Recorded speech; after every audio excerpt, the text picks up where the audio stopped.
That's the funniest thing. Like, there's a ex-friend of mine, actually heard me reread my old stuff and comment about it, and she was like, "This is comedy gold," because I was like, "What the hell were you thinking?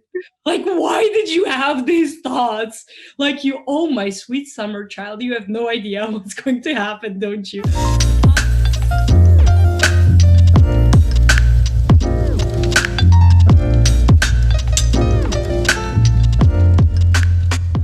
Hello, everyone. Thank you for joining us for yet another episode of Soph Friends. Today is going to be a special edition. Whether you're just starting your day or you're just taking the second break of the day, or it's the evening and you just had a productive day, we're so happy that you're here. Today's episode is my way of showing appreciation to a very special person in my life. This episode is dedicated to the girl who started this podcast, the girl who loves sharing your stories, but is so extremely talented in creating so many of her own. She's a writer, a storyteller, an advocate for women, as well as a future entrepreneur. But most of all, she is a connector of energy. Her skills of writing are known for expressing the deepest forms of love, as well as painting emotion throughout the simplicity of the small things that captivate our so called reality. She's here to make us live the best version of ourselves. And I feel like this is a good way to get to know her better. There's so much that we can show online, and there's so much that we can learn throughout someone's content. But I believe that there is something so special that is happening behind the scenes. Thank you so much for inspiring us and being wonderful. Welcome to Sofia Sion. Well, first of all, thank you for such a long and caring and kind introduction. I have to be honest, like, I have no idea what she's going to ask me or what she's going to say next. So I'm like really trying to stand on my balance and not freak out like a lot, cuz usually I'm the one who's like asking people, and honestly it's like the easier part. It's like so much difficult when you're the one who's being asked stuff, but I guess we'll make and try and make a good episode out of this and see what happens. Well, thank you for taking the time to do this and listening to my crazy idea of this happening. But I feel like we have so many soulful conversations behind the scenes that I feel like we need to shed a light on. For those of you who don't know, I've never actually met Sophia in person, which is kind of the interesting way of 2020 showing me that I can build connections long distance, but they can truly mean a lot to me. So, as I said, there's so many things about you that we already know, but I wanted to just talk more of like the core of who you truly are. Because when I think of you, I think of writing. I see you as a writer, and I know you identify with that. And I want to start this by talking about your childhood, you discovering yourself through writing, and later on identifying yourself as a writer. So I want to start by that, how that all came about. Oh man. I mean, so ever since I was a kid, I love books. Like, I love books. Like, we're talking, I would read 300 pages books in like less than a week, and then another one and another one and another one. And at first I was obsessed with chick literature, which is, like Sex and the City. Fun fact, I used to watch Sex and the City with my dad. Oh my God, really? Yeah. It was so freaking awesome. I love that man. Shout out to my dad for being so freaking awesome. So also a very unknown fact is that my great grandfather was a writer as well, and he was a writer for child poetry, I guess, like poetry for Oh, wow. young kids, like um for going to bed and going to school and stuff like that. So I had a touch with poetry ever since I was like what 6, 7. I used to hear his poetry. My mother would recite it to me as a kid, and it's like really really good poetry. But my actual like writing started to happen when I actually first fell in love. Throw out the never-ending inspiration for all literature, literally. Right. Everything. I mean, I used to write. That's the thing about me. I can write on demand. Like, you can give me a topic, and bam, like I have something for you. Like, it's done. And thank goodness for that, because that's how I make a living currently. So, it was funny because one of my grandmothers from Bulgaria, she literally said like, this kid is not going to die out of hunger. She's going to make Oh, something wow. happen. She knew you were going to do awesome things. Yeah, and she was like, "Ова дете не ще умре за ядење." Like, this kid is not going to die for food. Like, it just sounds so freaking hilarious to me. And my And mother I'll, actually, you're we saying can all confirm. again? We can all confirm that now. True. Um, but yeah, I mean, I used to write. I actually really got into writing when I first fell in love. And again, I fell in love with a Hmm. guy that I've never met in my real life. Hmm. And that was, oh my god, that was just, it was such a roller coaster of emotions. Like, I remember the first time we met, I couldn't eat all day. Like, we were out together all day eating pancakes and everything and whipped cream and stuff. I could not touch the food. I was just Oh, so, God. yeah, it was just really bad. It was just like the worst crush I've ever had. And the whole story with him is kind of really cool. Like, even the way I first spoke to him, like, I was just scrolling through my Facebook and I was like, oh, I've never seen this guy before, I should talk to him. Oh, wow. And I remember, like, at the time, Veep in Macedonia had all these cool promotions, and they would give out like free messages, free phone numbers, and all of that. I And that remember was those like, days. and that was like the pinnacle of our relationship. I always say relationship because at a lot of times me and him had emotions for each other, had ups and downs, and we acted as a couple, and technically we were a couple, but we never ever went into a relationship. He was always after this other girl. Then when he was after me, I was after another guy. And in 5 years, that's just a lot. And Yeah. it's a really cool story because he inspired me so much. Like, I'm talking, I used to write every day. I was so Wow. consumed of my emotions. It was scary. Honestly, it's a really scary feeling because I was so consumed by my emotions. I remember when me and him broke up, like, Hmm. after 5 years, I felt empty. I didn't know who I was, who I am, who I'm supposed to be. And it was just so much to take in because, like, I've devoted 5 years of my life with this person. And although we were long distancing because he was from Skopje, the capital of Macedonia, and Hmm. I was 13 at the time, it was really hard for us to see each other. And we even kissed a couple of times by accident. Like, that's the best part of it all. And oh my god, like, I have so many crazy situations from those things. Like, there was this one time, I can't believe that this happened. Like, this is the craziest story ever. But he was like, he called me and he was Hmm. like, give me the phone number of your best friend. And I was like, why? And he's like, I just need to ask her something. And I'm like, Oh, I know this one. you do? I've told you this one? Oh my god. Yeah, but go on. I love it. So my best friend calls me 10 minutes later, completely freaking over the moon excited. And she's like, oh my Hmm. God, you have to be at the plaza tomorrow exactly at 6 o'clock. And I was like, Hmm. why? What's going on? It's a secret. I can't tell you anything. I need to tell you something really big. And in my head, like, I am such a freaking drama queen. Get this.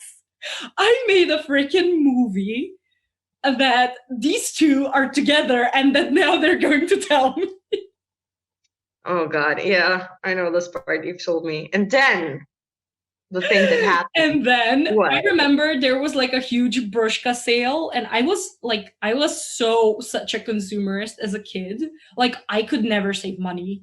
I was the worst at that. Like I would always spend everything. Like I couldn't wait for my birthday to come to get money and to go spend it somewhere. Like my cousins used to joke that money weighs heavily on me, and that's why I need to spend it You just all. spend it. I get And it.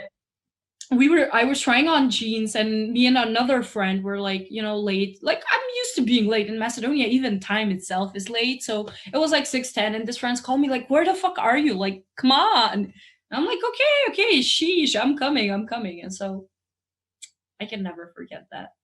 I come there, and she literally hugs me so I can't see shit. And this Hmm. guy shows up from behind, and he's like, surprise, on the Oh God. middle of the square of the city. And I'm like, what the hell? You said you're coming on Monday. Like, what are you doing here? And he's like, are you going to let me sing Krimirad now? Like, there was a song from Jelena Karneusz, I think. Like, that Hmm. was the thing about me and him. Like, me and him were just very different people. I was into arts, I was into culture, I was into fashion, and this guy was the exact opposite. Hmm. But at the same time, like when it came to our characters, we when we would fight, we would be like maikata shaikata, like screw you, like this and that. Like we would just curse the hell out of each other. Like I don't know, like we would say the most terrible things at each other. And 20 minutes, like we were just, hey, what up? Like we would be like that. And that's why I think that's why we hung out for like 5 years of our time. And so getting back to the writing story, I knew I was a good writer. I don't know, I've always had a really big ego, and I knew the things that's I guess that's my power. I know exactly what I'm good at, and I know what I suck at. But that's the thing, a lot of people Hmm. see me as very critical of myself, and I guess that's true. I mean, maybe like my therapist always says, it has a lot to do with your upbringing, because in my family you did kind of have strict rules, like how things are going to go. But like when I was 16, I sat down with my mother and I was like, okay, you know, when you have a dog and you have a dog on a leash, like Hmm. someday you're going to need to get that leash off, and the dog's going to go freaking crazy. But if you have a dog on the leash and you know, you let it sniff around, you let it explore new areas and new things, when you're going to Hmm. let go of that leash, the dog is going to act completely natural because it already knows its Mm. surroundings. And she got that. She got the idea. And ever since I was 16, I did everything I wanted to do. But that's the Yeah, thing that's. about me. I never went super crazy. I've never gone home drunk. I've even like I remember for graduation, she would call me at like 2 a.m. Like I'm talking junior prom, like when you're like what, Hmm. 13, 14 ish, something like that. Hmm. She called me and she's like, "Where are you?" And I'm like, "I'm on my way home. Like, don't worry." And I was already aware that, you know, fun's over, everyone's vomiting anyways. What am I gonna do at this party? Hmm. It sucks. And like I guess I've always had that kind of a relationship with my parents where I've always been treated with respect. I Hmm. even when I was a kid, my parents, I guess, had that we always had that kind of a communication. And in my family, the way things are, if you get pissed off, like, oh my god, I was such a rebel kid. Like my favorite thing was slamming doors. That was Oh wow. ultimate drama queen. Like I would just like freaking smash the doors. Like I swear. And even when that happened, even when I got beaten up and everything, because like that was normal in our upbringing. Like now you're probably gonna get child protective services if you know you hit a kid or something. But when I Times have changed.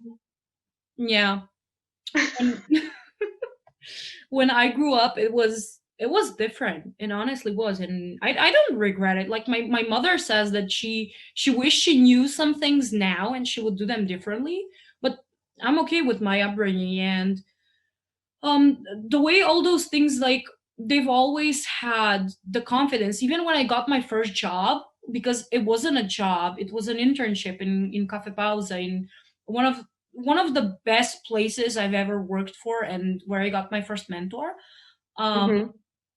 it was very they were very supportive of that. And even today, like right now, I'm graduating, and they were like, okay, let us cover this year. And I was like, no, the deal was that you cover only 4 years of university, and after that I'm on my own, because I need to build something. And I noticed that in Portugal, spending 6 months without my brother taught me actually how freaking spoiled I was. And honestly, Mm-hmm. like, a lot of people are gonna be like, even my mother, she's like, you're not spoiled. But I'm like, I am. I've always had my big brother to cover the shit that I would pull. Always. Yeah. And all of those The things, like, younger sibling. yeah, the younger sibling, the very, like, Nicola left 5 years before I did home. Nicola's the name of my Mm-hmm. brother, anyways. So all the attention went to me. Everything Yeah. that I got my own room. I wanted my own room since ever. That was Yeah, that's actually. always the thing. That's like the next step. By the way, one thing that you didn't know, I used to sneak people through the window in my room. Oh God. Yeah. Really? You're just like that TV show kid that had to like live through everything. That's how your life is.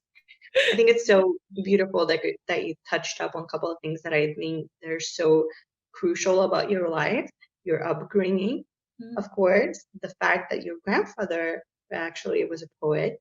I think that is something I don't think a lot of people know that. No one does. And It's not also, his books have never been officially published. They've only been published to the family.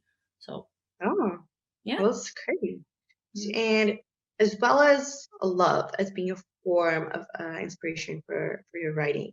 I feel like that story that you told about that significant guy specifically, that's like a whole era. And the unfinished stories about a love that never existed, or would you say Exactly.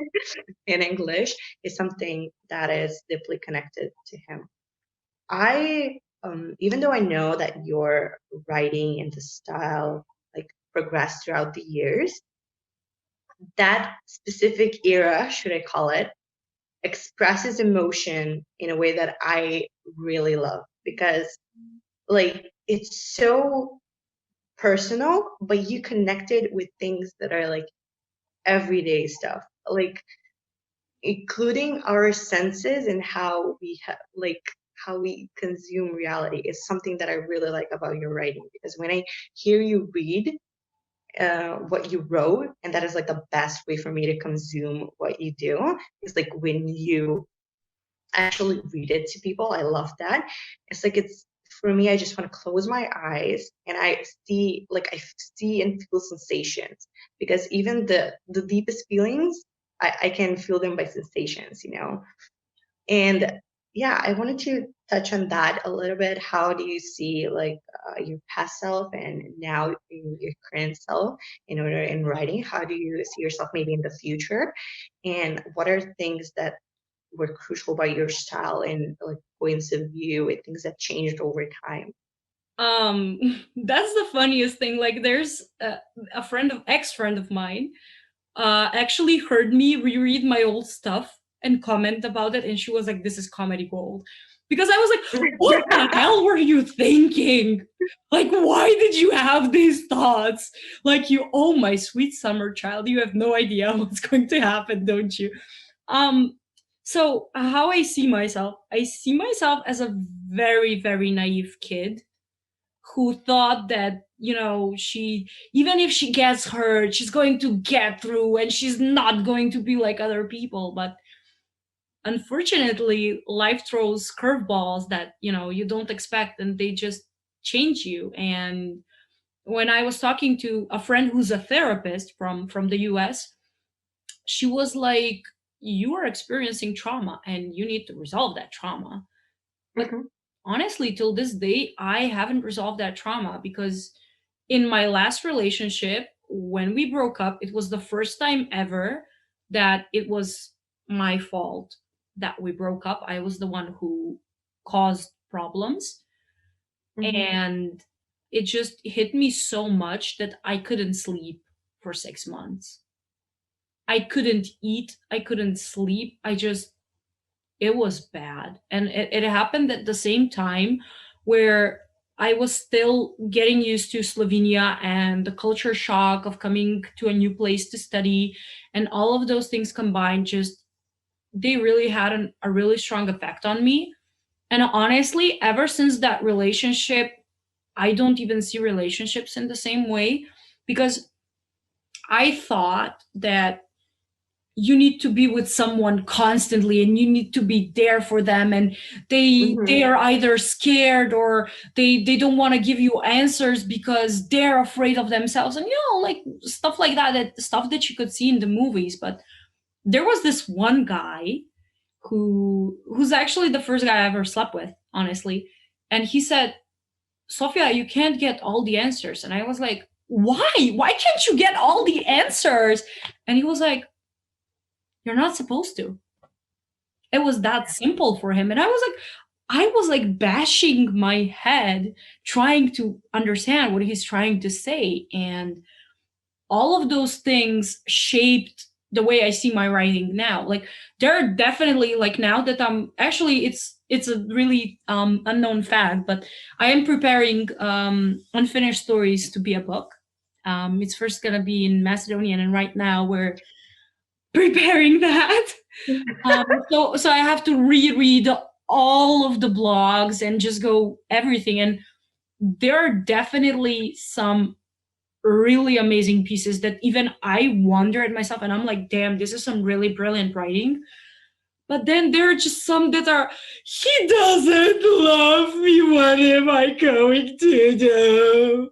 And like now I'm just like, bitch, suck it up. Like, come on, you're young, you're powerful, you're smart, you can get anything that you ever wanted, and you're crying over a guy who doesn't even care about you. Girl, suck it up. And that affected my writing, that because now when I write and when I publish something, it's really, mature. And people love sappy writing. They really do, because they connect True. with it. And now, like, I feel like I've lost that gift to be sappy, because honestly, I started seeing it as pathetic. Honestly, I really think of that Hmm. writing as pathetic. And it makes me Hmm. sad because there's so many people that, enjoy those types of stories, and they're good. And, you know, a while back, I used to enjoy that, reading that. And I think that had a lot to do with my style. And what is something interesting, I always mention brands in my writing. Like I would be like, she's Hmm. wearing Chanel shoes, or, and also I had an obsession with male shirts. When I Oh, and that's the thing, like the way you said you see sensations, the way I would write any piece is okay, this is the creepiest part of how my brain works. And I'm going to say this only once, and I hope I never get asked about this again. oh, But it's okay. We'll just go and repeat every time. I see, like, when I'm writing something, I see shit, and I see silhouettes. I never ever see faces ever, but I see Hmm. silhouettes. Like, I don't know. I see a girl cooking, and then the guy comes from the back and hugs her and kisses her on the cheek, and she's wearing a shirt, and I can go into so much detail about how exactly that shirt looks. It's a navy blue color. No, actually, it's baby blue. It has white buttons, and the buttons are very Italian made, very tiny buttons. They're sewn with white string. She has long brown hair.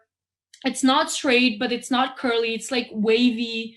And her neck is very long. And this guy's really tall, and he's very muscular and very strong. But then again, he's not buff. Like I can go into, and I love describing things. Like if I can get one single moment and write 20 pages about that, I'm like really happy. But when I reread that, I'm bored. Yeah, I feel That like that is one of the excitement. reasons I never finished Dostoevsky. Like Dostoevsky has 20 pages describing everything that's in an antique store, and I was like, nope, uh-uh. Yeah, that's true. But I feel like it's beautiful to put that out there, in a sense, your way of thinking and mindset when you put something on paper, and how that the whole process of that happening. And I feel like you mentioned a couple of things that I think that are like crucial in who you are as a person. And that is like details and value, because you do tend to go to the side of like perfecting things and making sure that everything, every little thing has a meaning of your work that you put out to. And this is not only about writing, it's about you as a content creator, as a leader, as a person. It's just, I feel like those are like, in a sense, your essentials. And that's why I needed to kind of bring this conversation towards value and what you see as the value in today's content creators and how that has shifted over the years. What do you think that needs to, what are the trends now, where it's going towards, and you as a brand and as a person, what are you planning to do maybe in the future? Whoa, like this is something I never expected to be asked. First of all, I don't like when people ask me how I see myself, I don't really see myself as a content creator because again, content creators are people who know montage, who love to dwell into montage. On the other hand, I know montage because of school, because I have a background in media and we used to have this cool green room and we would go there and record and do stuff and dabble in Premiere and stuff like that. But I hated it. I hated it. Going over and over and over and cut, cut, cut, cut. Like I hated that. So I don't see myself necessarily as a content creator, but I always mention this as one of the most interesting facts ever because you said I identify myself as a writer. But people who know me very little time, like I'm talking Erasmus people who know me from Mm-hmm. parties, they identify me as a writer. And Mm-hmm. as a content creator, I guess I've always been a very goofy kid. Always. Yeah, it's your I love character. attention. I love Yeah. attention so much. Like my ego enjoys attention. Like that's something that that's something that some people that are no longer in my life kind of put it forward as a negative thing and in a way that I don't really let other people express themselves. But when I was talking to my mother was like, Sophia, you're the second kid in the family. You grew up with a brother who was a successful athlete who always did what he was told and you had to be different. Mm-hmm. To stand out. Yeah, I had to stand out and I guess in some subconscious level I've always fighted for that attention and I was never popular in school. I was never one of the most liked people in school, or I never had status. And in faculty especially, like in faculty it was so difficult to gain attention when you don't speak the language. Like I Yeah. wanted to stand up in class and just say my opinion so many times, but unfortunately the way your mind works, like I speak what 7 8 languages, something like that, like I'm a polyglot. But when I was first getting around the Slovene language, I shook. Like it's so subconscious that people you feel like people are going to judge everything you're saying. People don't care. Mm-hmm. People really don't care. Like all they care is that you get the message across. It doesn't matter how, like you can even mimic it, they won't care. But I was just, Mm-hmm.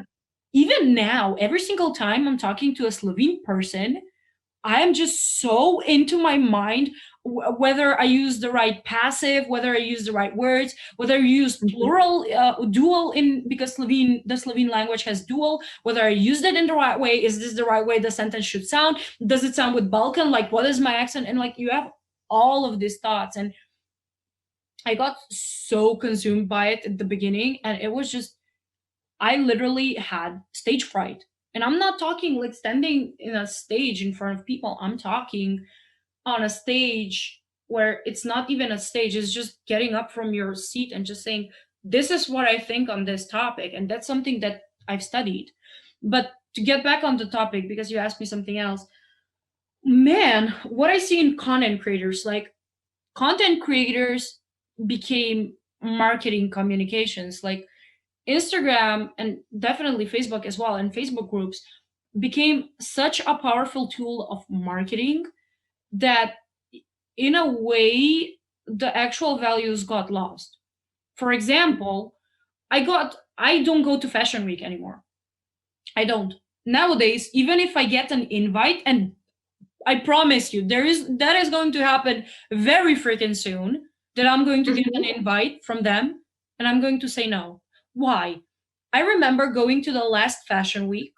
You got to see women, like influencers, get this, wearing plastic shoes and Adidas trainers, like sweatpants. And I was just like, this is not fashion. This is just a trend. And the way Hmm. I see fashion, you need to adjust fashion to your own style and to your own body. Don't get me wrong. Hmm. Like, if you're on the plus size and you want to wear a crop top, wear it, but wear it with Hmm. high legged jeans. So your body is in proportion. Don't wear it with Hmm. low cut jeans. You're just going to look like a muffin top and it's going to look terrible on you. Hmm. And why do that to your own body when there are things that just look beautiful on plus size women, lingerie especially. Like, those women have boobs and they have an ass, so lingerie fits them very That. beautifully, if you ask me. I love that. I but love talking about bodies. but on the other hand, like, I just got so angry that these women got to see they got to sit in front of designers, and now, like, people like that start to dictate what fashion is going to be about. And that pissed me, Yeah. because they're like hangers. They're honestly, so many of them are just so thin, and they would just slap anything onto their bodies. Like, they would wear low cleavage and they don't really have the boobs for it. I'm not saying you shouldn't wear that. I'm just saying it doesn't look as nice as it does on a woman who has boobs for it. Like, I know it's a very difficult topic to talk about, but it's the way it is according to me. So, as a plus size girl and myself, I don't tend to wear a lot of revealing clothes. Although nowadays I started to do that because I had this train of thought that happened in Portugal. So the fun fact about Portugal is all women there are very comfortable with their bodies, and there's a lot of Brazilian people. Like, when I say a lot, it's like Hmm. a lot, a lot. And when you go to the beach, they would all wear, like, not only two-piece sets, but they would wear thongs. And I'm talking like Hmm. women who are 50 years old, and they would go with their daughters at the beach. And they didn't care. As someone who grew up in a lingerie shop, because my uncle owns Lista in Macedonia, that is a lingerie brand in Europe, um, after the age of 30, no woman would come to the store looking for a two-piece set. They would all want to I cover love their that. bodies. And I was talking to my mother, and I was like, imagine if we grew up like, if I grew up around you wearing two-piece models and wearing stuff like that, like, we would have a way different perception of our bodies. And that just, came to me. Like, I'm not saying you should be vulgar. There are things that are extremely vulgar that I personally don't agree with. And honestly, I feel like I came a bit of the line, but again, this has a lot to do with my upbringing, and this has a lot to do with me transitioning from a very traditional society to an extremely liberal one. So those Yeah. two things are very clashing. um but I don't know, I just feel that women, even guys, even men, need to learn a little bit more about style and about body proportions, because not everything fits to everyone, and that's okay. That's what makes us in a way unique. Like, why would Hmm. I wear a deep decolletage, or like a really a low cut shirt that proves that I don't have a good body for that? Like, why would I do that to myself? That's the way I look at this. And, like, I don't know, I just feel like people need to develop their sense of style a little bit more. And that is one of the reasons why Carolina Herrera stepped down as director of her own house, because she said, this is Mhm. not fashion. This is just bullshit. And it's very, if you ask me, the fashion nowadays is bullshit. Like, I wanted, like, now I am starting to earn my own money and manage my own money. And I wanted to get myself something designer and something really good. And Mhm. or just, like a thing that I would want to own one day. And so Yeah. I went to all the major houses. I went to Gucci. I went to Isabel Marant. I went to Chloe. I went to Chanel. I went to all of them. And I saw Yeah, the even the prices. Macedonian one. Yeah. And there wasn't a single piece that I would wear. Like, don't get me wrong. I understand there's pret-a-porter, which is things that are ready to wear, and there's haute couture, which are things that are handmade, and they're more on the artistic side, and they're not for everyday casual wear. Don't get me wrong. I understand those things. But when you have pret-a-porter, you need to have things that are elegant, that are sophisticated, and fashion nowadays, God, there was this one time, like it was an era, I swear, all of Ljubljana, all of it, all had Adidas trainers, fishnet stockings, and boyfriend jeans. And the exact same Oh, the make uniform. uniform. And that was like, for me, that's the paradox of it all. Like, you're saying be different, but you're copying everyone else, and you're just like, filling the mold. I never went to that mold. I don't look good in boyfriend jeans, and I hate fishnet stockings. God, those are, what's the point of those? They don't even look sexy, if you ask me. I feel like that is tackling like a big issue in a sense of being influenced to or something. And sometimes even if you want it to be different, old stores only have that. I That's also agree. another thing. But a fashion for me has never been something that I have deeply talked about or got into. Mhm. Um, just because I feel like that's connected to the people I've been surrounded to, the things that I've been exposed. I really loved just to DIY stuff and just to kind of create something of my own sometimes. And I know I don't have like a specific style of my own, perhaps, but I love experimenting. I feel like that is the way to find what you truly love. And when it comes to like everything that you express and talk about, I know that sometimes even when you don't like stick to the topic, it's because you're so passionate to show what your opinion is, and you love debates, you love people talking about things that matter to them, and just expressing their opinions and being loud and taking out space.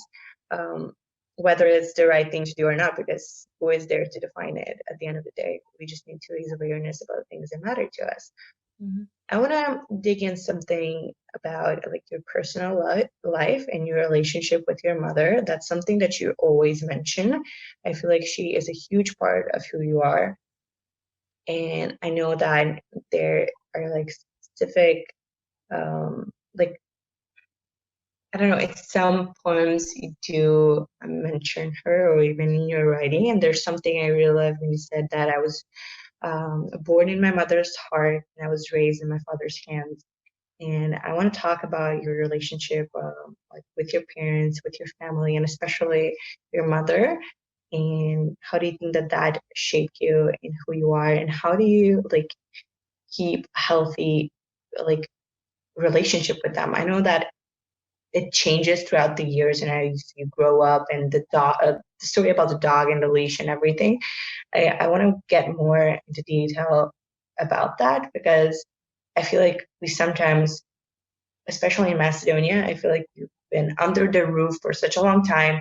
And once you have to become independent, so many like doors are opening and thoughts and just getting lost throughout all that process. Mhm. In you just gaining your independence or like younger age, I want to hear your opinion of all that relationship and how everything developed. You're gonna be very surprised.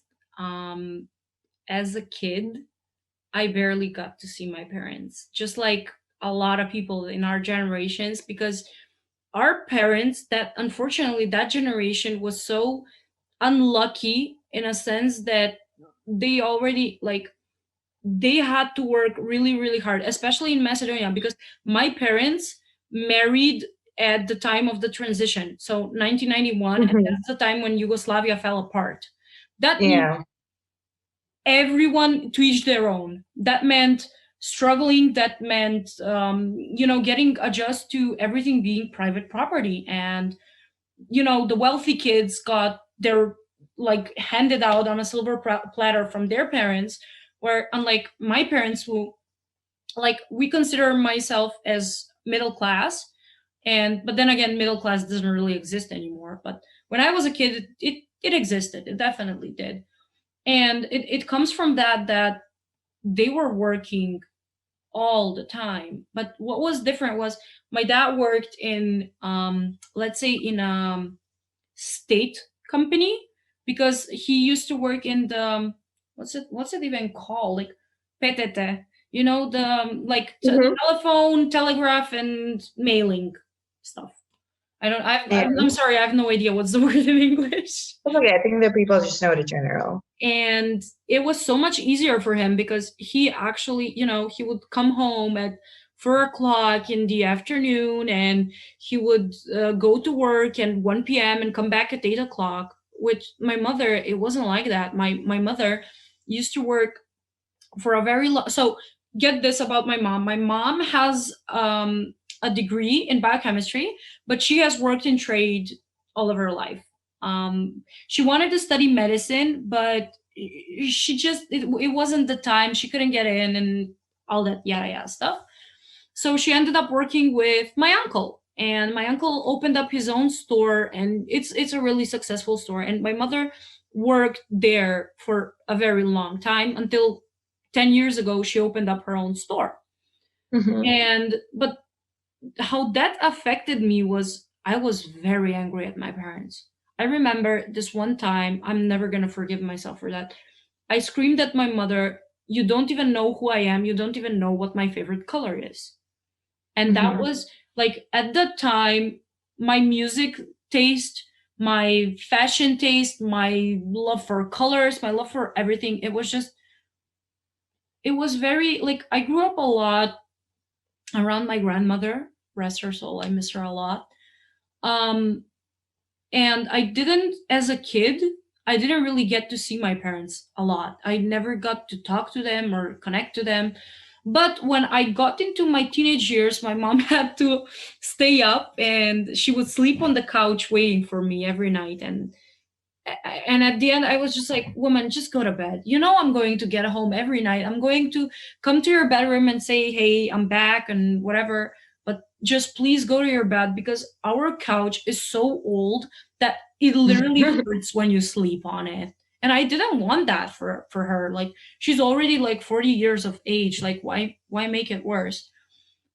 So I never got to see my parents a lot. But I guess when I got into my teenage years, my parents, my mother, not my dad till now goes to bed at like 10 o'clock and gets up at 6 o'clock. He's a freaking vampire.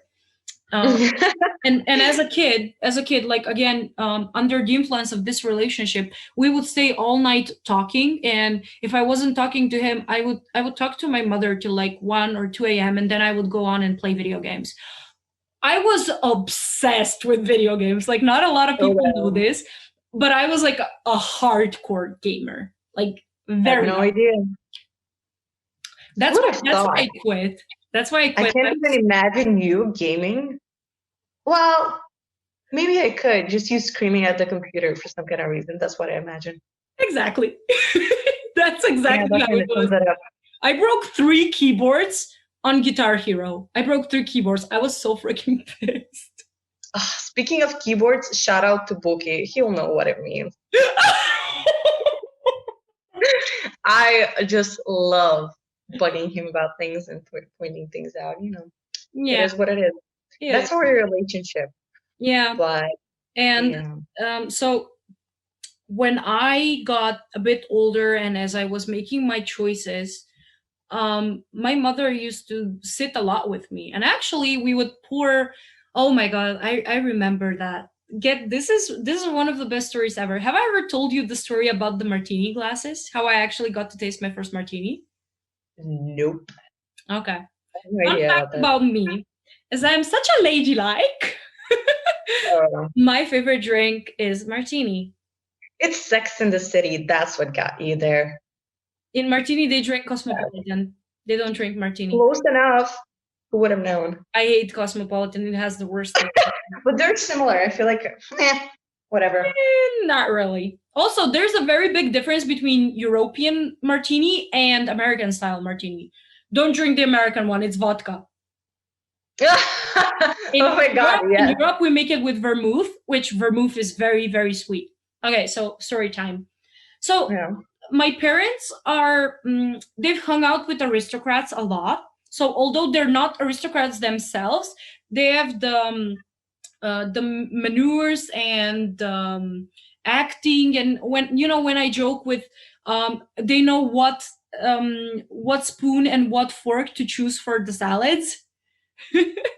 So Ooh. my parents know that, and they pass that on to me. And um so my mother has glasses for everything, for bourbon, for whiskey, for white wine, for champagne, for red wine, and she has crystals as well. And those are like, in my mother's side of the family, they went through everything. So they went through being extremely poor, like just eating bread and garlic, to having my, like, there is this story that my mom wore a more expensive coat than the dining table of my uncle, and my uncle got her uncle got very, very pissed at her because Oh, wow. her coat was more expensive than the dining table, and you know how expensive dining tables are, right? And Damn. so she had all of this, and at the time they had this friend from Germany, and she was just saying how the one type of glasses she doesn't have are martini glasses. And Mm-hmm. the next time they went to Germany, they bought her martini glasses. Okay. Got so And excited, and one night she's like, Sophia, come in the living room. Me, being the natural rebel kid in the family, got to think three scenarios. One, what did I do wrong now? What it's is always, that's the it first one. Always. what is it from all the things that I've done wrong? What can they find about? Oh, God. How can I get away with it? Oh, yes. For me, also, that was probably like a number four, and that was like what chore I need to do. If someone yells my name, it's always going to be something that I need to do or handle if I'm not in trouble. So, yeah. So get this, I go into the living room, very carefully planned out what I'm going to say, how I'm going to defend myself, what can go She wrong. had the script. Oh, God. So you see my mother, very elegantly dressed, even at the time, um, puts a coat for the table. She puts on the glass, gets out the martini bottle, pours it out, and she's like, "Have a taste." Oh, wow. And I would be scared. I am extremely shocked at what's going on and what is this going to lead.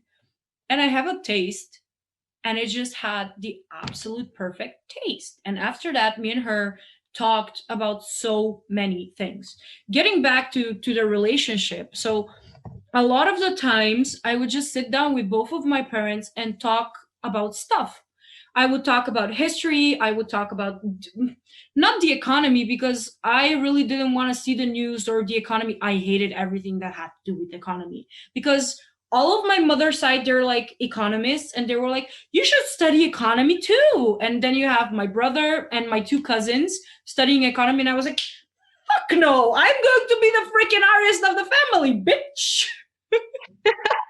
Also, my mother Oh, hates God. that I curse this much, and I love cursing. I really find art and culture in cursing. Facts is the first thing that we learn in any language. Yeah, It's how it starts. it's it's very depictive of the culture, how creative the culture is, and I love that. And so I always say all the good things that I've inherited, I got it from my parents and from my brother. Because growing up in my family, you would hear music like Archangel, you would hear music like Mizar, you would hear music like Studeni Noze. I mean, of course, Toshe as well. And you would hear classic music, like you would hear Bach, you would hear Mozart, you would hear Vivaldi.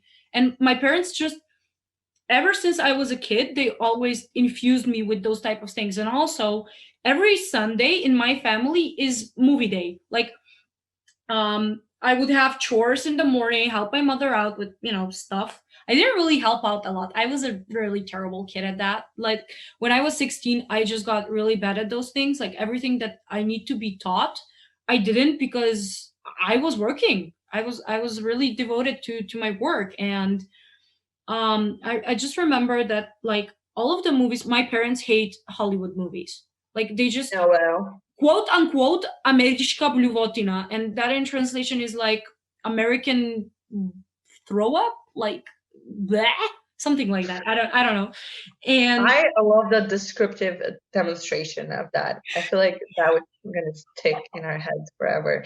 Whoever came to this part of this podcast, please comment that you hear that and maybe do your own interpretation of it, because I think this is wonderful. or just put an emoji. Yeah, so we'll know. It's gonna be a bonding moment between everyone that hears this, because I think that was glorious. And you would see movies like Scent of a Woman or The Last Tango in Paris or some French comedy, or stuff like that. Like, my family was so into what Bourdieu calls cultural capital, and cultural capital is very inheritatory. Like, what your parents have done, that's kind of similar at what you're going to become. Like, of course, there are exceptions, but in a lot of the times, and now growing up, seeing that, I see that most of my peers have become the people that their parents were. And it's okay. Like, I don't know, my mom always talks about the quantum leaps. And for her, a quantum leap was that her parents had no education, had they were what's the word that I'm looking for, like, they would sew clothes. Mhm. um and they never really had proper education. They had all the love. Like, God, it's so, like, when I just remember that my grandfather would used to go 17 kilometers just to see my grandmother every day.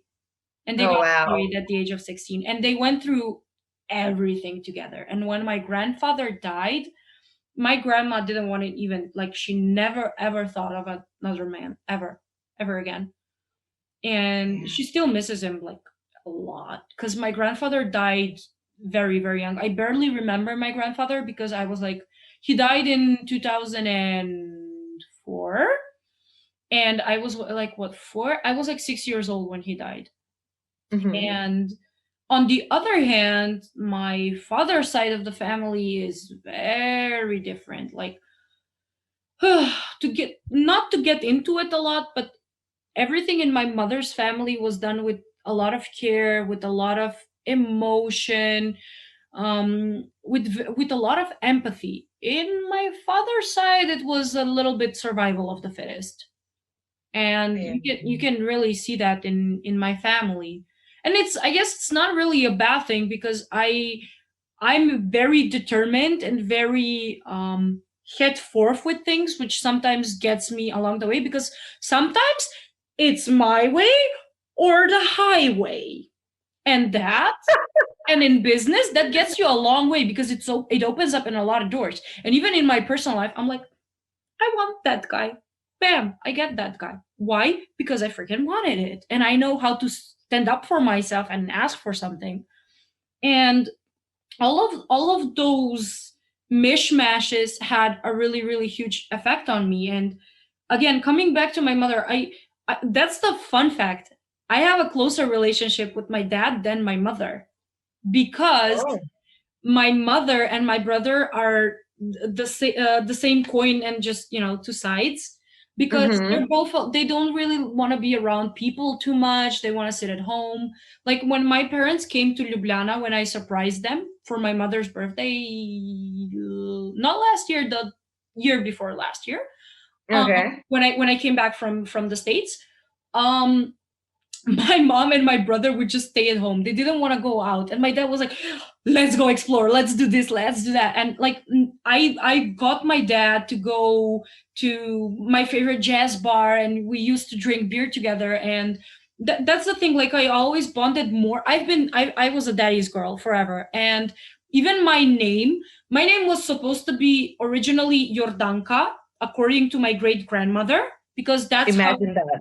yeah, Your Dante's rents, that would have been something. Oh I God. always say I would kill myself when I knew my name, because I really don't like that name. My mother Oh, wanted Jana or Magdalena, and mm, my dad was just like, no, Sophia, that's it. No wow. one gets a vote on this. I wanted a girl. Her name is going to be Sophia, and that's it. Oh God. And there she Yeah, is. yeah, that's great. I think that's super, super cool to like hear more about your relationship about your father, because very often we do hear more about your mother, and that's why I wanted to kind Oh, of touch on that. And I think that's beautiful. I think at like probably at the end, I just want to ask something about.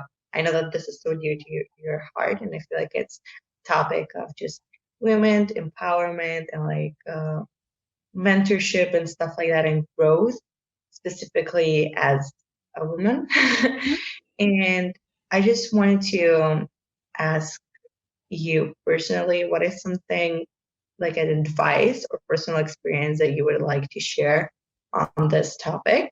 So maybe people can get like a better insight of who influenced your growth, is influencing it right now, or how do we search for the people that should help us achieve this things that seem like dreams to us, but they're not so far away from reality. I mean, it's very interesting when you ask me what's my favorite movie, or what's my favorite actor, or what's my favorite song, or what's my idol in life. I never have an answer to those questions, because my mind goes so fast. Like, Mm-hmm. I can't even remember things that I love. Um, but um, I don't really have idols, but I have people that I guess I admire, and one of them is Sophia Amoruso. That actually, she replied to my DM like twice, so now I'm like, top level Yeah. here. And she inspired me to start building something on my own, and that's a dream that I had for a year. And now with Goddess, with our beautiful Facebook group, and if anyone on the podcast is wants to talk about business, entrepreneurship, helping and mentoring women, you're more than welcome to join our group. Um and the way I saw this was, I always talk about my first mentor. I was 16. She believed in me. She was very strict, very strict. Like, I remember there were times when I was just having my first panic attacks, and I didn't even know what a panic attack was at the time, because I was Mm-hmm. just laying down on the ground and just being like literally, because she was like, Sophia, we need to talk. And when someone tells you that you need to talk, eso no es bueno, amigo. That is not. Fact. And but on the other hand, I remember coming to Cafe Pause, and I was like, I am the best goddamn writer that the world has ever seen. And then you come in this situation, you come in this area where all the people are, older and smarter, and they've worked. In I was 16, everyone there was at least 30. I mean, 30, 26, 27-ish. I think Mm-hmm. Irina was like, what, 26 at the time. Irina, I'm really sorry if you're listening this, if you don't want people finding out your age. Exposed. Exposed. You're gonna pull her that. She's like, beep. And it was just, I just remember that, okay, you're a writer, you have the talent, but that's not what you need to be a good writer. You need ethics, you need to know the rules of writing, you need to know composition, you need to read a lot, you need to exercise a lot in your writing, you need to practice even more. And I just remember that, like, it's 5% of talent and 90% of hard work. Wait, that's like 95. That's, wait. 95%. See, like, I'm that bad at math. 5% of attitude. No, exactly. Like, this is what I tell all the women, no matter the age. No one is going to come looking for you. You need to push every single boundary and be like, I'm the best. Even if you don't know something, fake it. Fake it. Learn it, by the way. And that is what I've done in my whole career. When I got my first job in marketing, I didn't even know what marketing was. I got by it. I started reading about marketing. I started taking classes about marketing. I just, got into all of that. And actually, that's a really cool story how I got into marketing, but we don't really Shout have out to your clients. Now they know Shout out the to my truth. clients who are making me get money now. Thank you. Exposed. She got better. She learned. I did. I mean, I still have a very long way. And I always say, like, marketing is my lover and writing is like marriage for me. Like, I am cheating on writing with marketing. And So wonderfully said. yeah. It's so relatable.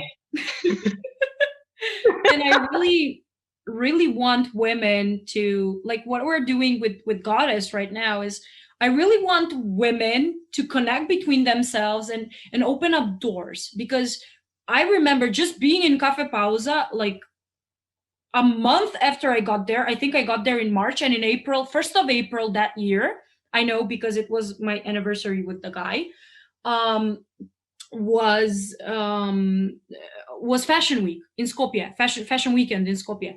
And I was like, Mhm. I want to go to Fashion Weekend. And she's like, what are you gonna do there? And I'm like, I'm going to report the stories, and they're going to go on Cafe Pause, and they're going to bring a lot of traction. She's like, Mhm. you're right. And then she was like, okay, you need to write an email to this and this person. They need to give you accreditation. That's the word in Messenger. I don't really know how it's Mhm. English. And bam, I got there.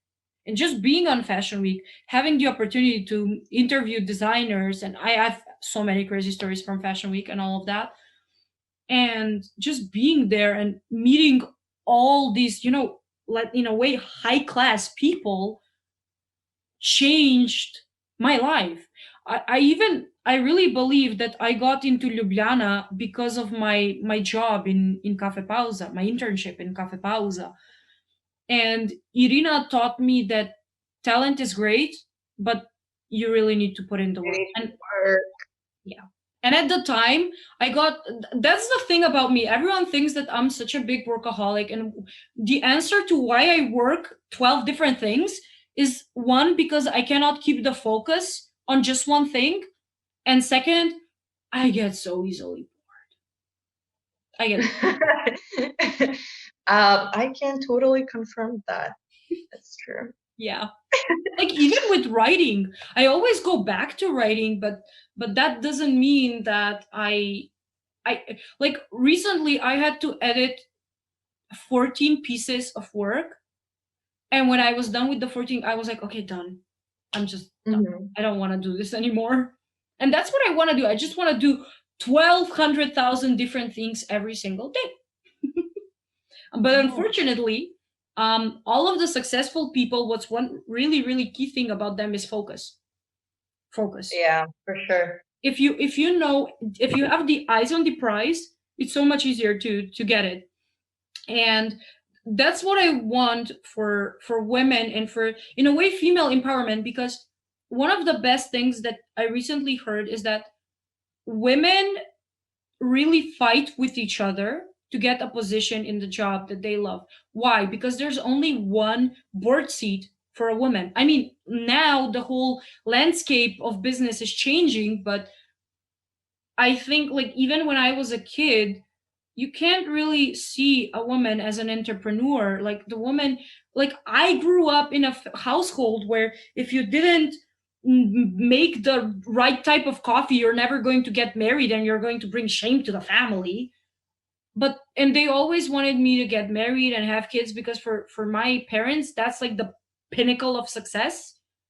And I mean, my mother is a successful entrepreneur, but those were her aspirations. I, on the other Mm-hmm. hand, I want to build something. I have no idea why I am so afraid of having kids or marrying a guy and all of that, but I'm just consumed with work and I love work. Not Maybe, just joking. I maybe, do. yeah, I don't really know the answer to that. Maybe. It's totally fine. I feel like that just opens a I'll whole ask nother my topic for us to therapist. talk about. So if anyone wants to like hear more about that, like even just parenthood in general and our opinion about like raising kids and stuff like that, I feel like that's like so much to talk about. It's like a whole different thing. But yeah, we've been talking for maybe 40 minutes right now. I'm like surprised that we I talked thought it for was this like long. 2 hours. Really? Yeah. I thought Yeah, it but was it was nice. I mean, like, I yeah. thank you so much for like sharing everything. I feel like these are things that are really like a part of your personality, and I see them as personal stuff to you, and they really truly do affect like your work and who you are right now. And it's beautiful to hear them coming from you and your perspective and how you see all of those things as a part of your life and your work. Yeah. I would like to encourage everyone that listen to this podcast to kind of share their favorite part about what Sophia spoke. And if they want to hear more about something, to let us know. We can get more in depth about so many things that were mentioned today. And thank you so much for the time and just to listening to us. I feel like for me, it means truly a lot. It's this form of respecting one's content and going through the whole thing and just seeing the whole story and why we're doing this. The sole purpose of this podcast was to kind of get to know Sophia better and to see her background, how she was raised. I love talking about like the bringing up of people. I feel like that shows so much of who we are today. Definitely. And yeah, thank you so much for like accepting my idea to do this. And I will let you have the final words and how you felt today. And was it weird being on the other side? I mean, PS, before everyone, knocks off because this is the last part. If this episode has more views than other episodes, Anna is going to be my moderator for everything from now on. And Not gonna I am happen. saying this out loud so she cannot back off because she pinky promised me for this. Because you're an excellent moderator and I enjoyed this conversation so much because I feel like sometimes you know how to bring the best out of people and you can just shape it up with a really pretty red bow. Um, Oh God. that Thank is you your so much for specialty. Hmm? saying that like that. It's aw, thank you. Um, I mean, it's difficult being on the other side. I like a lot of times you're like wondering, okay, should I say this? Should I not say this? Like, what are they thinking and all of that? But you really brought me down memory lane and remembered all the cool stuff I mean in some traumatic stuff as well, like they always pop up in your head, but The goods and the bads. yeah, but more importantly, like I don't know, I enjoyed this.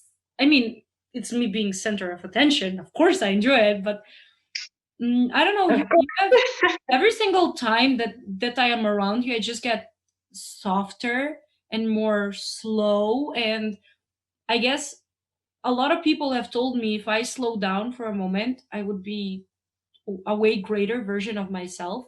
And people would Mhm. listen to me and tune in. And, a lot of people even say I have a very seductive voice when I talk very slowly and um, very quietly in a way. And Mhm. there's this really cool saying that when you talk softly, people tend to listen more, something like that. And Yeah. I love how you bring that out in me. You always, because I'm like all the time. And Yeah. with you, I always feel this sense of serenity and calmness, and that's I needed someone like you in my life. So thank you for that, and thank you for moderating this really beautiful and very honest episode. And I would love to do the same to you now that you've got to do it to me. Oh, I'm saying this on the air, so you can't pick off once again. Um, wonderful. Mm. but Getting me to yeah, be accountable for it. Perfect. Sounds great. Okay, yeah. Well, I think this is the end now. yeah. So, guys, stay tuned for more. Let Oh, us if know you what you like this liked, what you episode, didn't like. don't forget the call to action. If you like this episode, give it a thumbs up. Tell us everything that you think about this episode. If you want to see more of Anna, please let me know because I'm really struggling to get her on. And if you guys support me, I'm going to get her on as much as possible. Um, yeah, if you have any comments, if you think that someone should see my wacky family history psychological shit, let them know. And yeah, I guess we will see you in the next one, hopefully with Anna by my side. Peace. We shall see.